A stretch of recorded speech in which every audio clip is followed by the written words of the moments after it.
চল বাতিদা ও কাকা বলেন। তো দাদা তো আমার বিয়া করাইবো কইতে আছে। তাহলে তো ভালো খবর। ও বালা আমার তো তোর কাছে বালা খবর হইলে আমার কাছে তো বালা খবর না। কি লিখা কাকা? তোর দাদা 10 লাখ টাকা বতুক লইব। ও মা গো, এটা আবার কি খবর? ও 10 লাখ টাকা বতুক লইব। এটা কাহিনী জানোস তুই? কি কাহিনী? কাহিনী তোর দাদা এই 10 লাখ টাকা দিয়া বলে অস্পষ্ট যাইব। কিছু টাকা দিয়া আর কিছু টাকা দিয়া জমি কিনবো। আয় হায় হায়, কি কোনি আপনারে বিয়া করে সত্য দেব? হ্যাঁ ও মা গো, তাহলে আর কিছু টাকা দিয়ে একটা জমি রাখবো বলে। আরে খাইছি তাহলে তো আপনি শ্বশুর বাড়ির কাছে বিক্রি হয়ে দিবেন।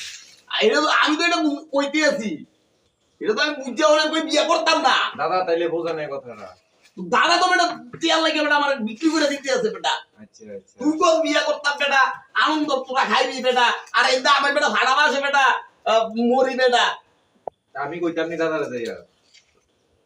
কিটা কইবি?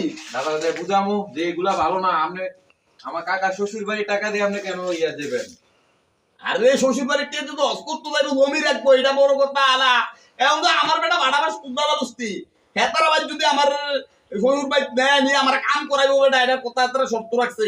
আরে শাসে আল্লাহ আল্লাহ কি কয়? তাহলে আমি দাদারে যাই বলি।